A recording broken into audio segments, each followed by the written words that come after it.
चलिए जानते हैं छत्तीसगढ़ की 25 बड़ी खबरों को सिर्फ 10 मिनट में। लेकिन उससे पहले वीडियो को लाइक और चैनल को सब्सक्राइब जरूर करें।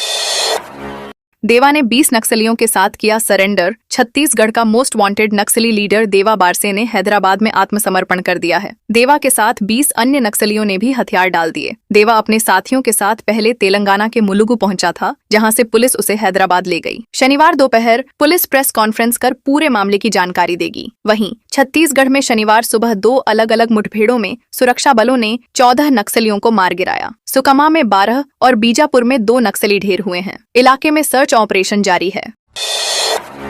भूपेश के बेटे चैतन्य को ईडी ईओडब्ल्यू केस में जमानत। छत्तीसगढ़ शराब घोटाले से जुड़े मनी लॉन्ड्रिंग मामले में पूर्व मुख्यमंत्री भूपेश बघेल के बेटे चैतन्य बघेल को हाईकोर्ट से जमानत मिल गई है। कोर्ट ने सुनवाई के दौरान सह आरोपी लक्ष्मी नारायण बंसल को गिरफ्तार न किए जाने पर सवाल उठाए और जांच की पारदर्शिता पर टिप्पणी की। चैतन्य बघेल 18 जुलाई से रायपुर सेंट्रल जेल में बंद थे। उन्हें ईडी और एसईबी ईओडब्ल्यू द्वारा दर्ज मामलों में राहत मिली है। ईडी ने उन्हें जुलाई में और एसईबी ने सितंबर में गिरफ्तार किया था। जमानत आदेश के बाद राजनीतिक हलकों में चर्चाएं तेज हो गई हैं। छत्तीसगढ़ में आरआई प्रमोशन एग्जाम निरस्त। छत्तीसगढ़ हाईकोर्ट ने रेवेन्यू इंस्पेक्टर पदोन्नति परीक्षा की पूरी प्रक्रिया को निरस्त कर दिया है। जस्टिस एनके व्यास ने कहा कि परीक्षा में गंभीर अनियमितताएं पाई गईं, जिससे पूरी चयन प्रक्रिया संदेह के घेरे में आ गई। कोर्ट ने राज्य सरकार को नए सिरे से प्रमोशन परीक्षा आयोजित करने की छूट दी है। उल्लेखनीय है कि 7 जनवरी 2024 को आयोजित परीक्षा में 2600 से अधिक पटवारी शामिल हुए थे। परिणाम जारी होने के बाद चयन और नियुक्ति को लेकर विवाद खड़ा हो गया था, जिसके बाद मामला कोर्ट पहुंचा। छत्तीसगढ़ में महंगी हो सकती है बिजली। छत्तीसगढ़ में आगामी वित्तीय वर्ष 2026-27 में बिजली दरें बढ़ सकती हैं। राज्य पावर कंपनी ने विद्युत नियामक आयोग में करीब 6,000 करोड़ रुपए के घाटे का हवाला देते हुए औसतन 24% तक टैरिफ बढ़ाने का प्रस्ताव दिया है। कंपनी ने दिसंबर में याचिका दायर कर राजस्व, खर्च और पुराने घाटे का ब्यौरा प्रस्तुत किया है। यदि आयोग ने इस प्रस्ताव को मंजूरी दी तो आम उपभोक्ताओं को महंगी बिजली का सामना करना पड़ेगा। फिलहाल आयोग याचिका पर विचार कर रहा है और अंतिम फैसला सुनाया जाना बाकी है। जांजगीर चांपा में कर्मचारी की मौत पर चक्का जाम। जांजगीर चांपा जिले में एक फर्नीचर कंपनी के कर्मचारी की मौत के बाद परिजनों ने मुआवजे की मांग को लेकर सड़क जाम कर दिया। मृतक हरिचरण प्रधान पिछले 18 वर्षों से कंपनी में कार्यरत थे और इलाज के दौरान उनकी मौत हो गई। परिजनों ने मुआवजा और बच्चों की पढ़ाई की जिम्मेदारी उठाने की मांग की। मौके पर पहुंचे प्रशासन और पुलिस अधिकारियों ने समझाइश के बाद 8.50 लाख रुपए मुआवजा दिलवाया। इसके बाद चक्का जाम समाप्त कराया गया। घटना के चलते कुछ समय तक यातायात प्रभावित रहा। राजनांदगांव में क्राइम में कमी आई। राजनांदगांव जिले में वर्ष 2025 के दौरान अपराध के मामलों में गिरावट दर्ज की गई है। पुलिस द्वारा जारी आंकड़ों के अनुसार 2024 में जहां 3,932 अपराध दर्ज हुए थे, वहीं 2025 में यह संख्या घटकर 3,886 रह गई। पुलिस की सक्रिय रणनीति, लगातार निगरानी और विशेष अभियानों से कानून व्यवस्था मजबूत बनी। नशे के खिलाफ चलाए गए अभियानों के तहत आबकारी अधिनियम में 1,288 मामले दर्ज कर 1,351 आरोपियों को गिरफ्तार किया गया। इस दौरान 1.28 करोड़ रुपए से अधिक की शराब, वाहन और नकदी जब्त की गई। दुर्ग में सड़क हादसों मौतों में रिकॉर्ड गिरावट। दुर्ग जिले में यातायात पुलिस द्वारा चलाए गए ऑपरेशन सुरक्षा अभियान के सकारात्मक परिणाम सामने आए हैं। वर्ष 2025 में सड़क दुर्घटनाओं और उनसे होने वाली मौतों में रिकॉर्ड गिरावट दर्ज की गई। अभियान के तहत पुलिस ने 1,22,000 से अधिक चालान काटे, जो पिछले वर्ष की तुलना में लगभग दोगुने हैं। ब्लैक स्पॉट सुधार, सख्त चेकिंग और जागरूकता अभियानों से दुर्घटनाओं पर प्रभावी नियंत्रण पाया गया। यातायात नियमों का सख्ती से पालन कराने के चलते जिले की सड़क सुरक्षा व्यवस्था में उल्लेखनीय सुधार देखने को मिला है। धमतरी में निकाली गई हेलमेट जागरूकता रैली। धमतरी में सड़क सुरक्षा माह के तहत हेलमेट जागरूकता रैली का आयोजन किया गया। एसपी सूरज सिंह परिहार ने गांधी मैदान से रैली को हरी झंडी दिखाकर रवाना किया। पुलिसकर्मियों, स्कूली बच्चों और एनसीसी कैडेट्स ने हेलमेट पहनकर शहर में भ्रमण किया और लोगों को जागरूक किया। रैली विभिन्न चौक चौराहों से होकर गुजरी। एसपी ने बताया कि जिले में सड़क हादसों की बढ़ती संख्या को देखते हुए यह अभियान चलाया जा रहा है। यातायात नियमों की अनदेखी से होने वाली दुर्घटनाओं को रोकना इसका मुख्य उद्देश्य है।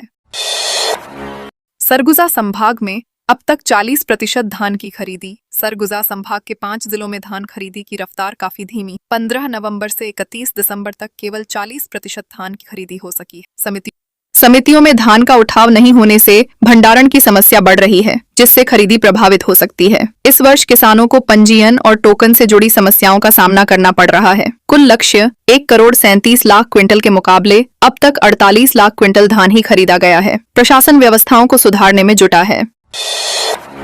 धमधा में ट्रक से गिरकर युवक की दर्दनाक मौत। दुर्ग जिले के धमधा थाना क्षेत्र में शुक्रवार को एक दर्दनाक सड़क हादसे में युवक की मौत हो गई। भिलाई के जामुल निवासी पुनीत साहू अपने दोस्तों के साथ धमधा घूमने गया था। लौटते समय वह एक ट्रक में बैठ गया, जबकि उसके दोस्त बाइक से पीछे चल रहे थे। धमधा बेमेतरा मेन रोड पर बड़े पुल के पास ट्रक की तेज रफ्तार के कारण पुनीत संतुलन खोकर नीचे गिर गया और चक्के की चपेट में आ गया। हादसे में उसका शव बुरी तरह क्षत विक्षत हो गया। पुलिस ने मामला दर्ज कर जांच शुरू कर दी है।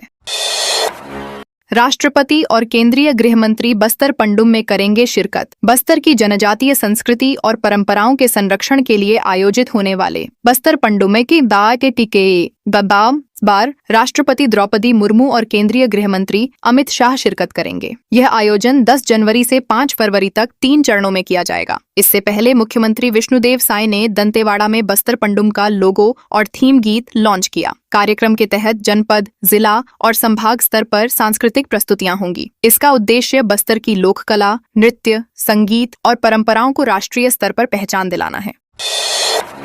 बटालियन 1 का नक्सली कमांडर देवा बारसे ने डाले हथियार। पीएलजीए बटालियन नंबर 1 का नक्सली कमांडर देवा बारसे ने तेलंगाना के मुलुगु जिले में 20 से अधिक साथियों के साथ आत्मसमर्पण कर दिया है। हालांकि इस पर आधिकारिक पुष्टि अभी बाकी है। बस्तर आईजी सुंदरराज पी ने बताया कि यह पड़ोसी राज्य का मामला है और तेलंगाना पुलिस से समन्वय किया जा रहा है। माना जा रहा है कि central committee member Madvi Hidma के एनकाउंटर के बाद नक्सली संगठन कमजोर हुआ है। देवा के सरेंडर को नक्सल विरोधी अभियान की बड़ी सफलता माना जा रहा है। गौरेला पेंड्रा मरवाही के नए एसपी बने आईपीएस मनोज खिलारी। राज्य सरकार ने 2014 बैच के आईपीएस अधिकारी मनोज कुमार खिलारी को गौरेला पेंड्रा मरवाही जिले का नया पुलिस अधीक्षक नियुक्त किया है। गृह विभाग द्वारा देर रात आदेश जारी किया गया। मनोज खिलारी इससे पहले दूसरी वाहिनी बिलासपुर में कमांडेंट के पद पर कार्यरत थे। जिले के पूर्व एसपी एसआर भगत के सेवानिवृत्त होने के बाद यह पद रिक्त था। नए एसपी के पदभार संभालने से जिले में कानून व्यवस्था, अपराध नियंत्रण और पुलिस प्रशासन की कार्यक्षमता में सुधार की उम्मीद जताई जा रही है। फर्जी आदेश से सरकारी नौकरी पाने वाले 4 कर्मचारी बर्खास्त। खैरागढ़, गंडई, छुईखदान जिले में फर्जी आदेश के सहारे सरकारी नौकरी पाने वाले 4 कर्मचारियों को शिक्षा विभाग ने बर्खास्त कर दिया है। जांच में सामने आया कि वर्ष 2021 में सहायक ग्रेड 3 सहित अन्य पदों पर नियुक्ति के लिए इस्तेमाल किए गए आदेश फर्जी थे। पत्र क्रमांक और हस्ताक्षर विभागीय रिकॉर्ड से मेल नहीं खा रहे थे। बर्खास्त कर्मचारियों में टीकम चंद साहू, फगेंद्र सिन्हा, रजिया अहमद और अजहर अहमद शामिल हैं। स्पष्टीकरण संतोषजनक नहीं पाए जाने पर विभाग ने कड़ी कार्रवाई की है। एमसीबी में रजत जयंती चावल उत्सव शुरू। एमसीबी जिले में छत्तीसगढ़ राज्य गठन की रजत जयंती के अवसर पर 2 जनवरी से रजत जयंती चावल उत्सव की शुरुआत की गई है। यह उत्सव 9 जनवरी तक चलेगा। खाद्य, नागरिक आपूर्ति एवं उपभोक्ता संरक्षण विभाग द्वारा इसे विशेष सप्ताह के रूप में मनाया जा रहा है। जिले की सभी उचित मूल्य दुकानों में जनप्रतिनिधियों और हितग्राहियों की सहभागिता रही। इस दौरान सार्वजनिक वितरण प्रणाली को पारदर्शी बनाने और शेष हितग्राहियों की ई-केवाईसी पूर्ण कराने के लिए विशेष अभियान भी चलाया जा रहा है।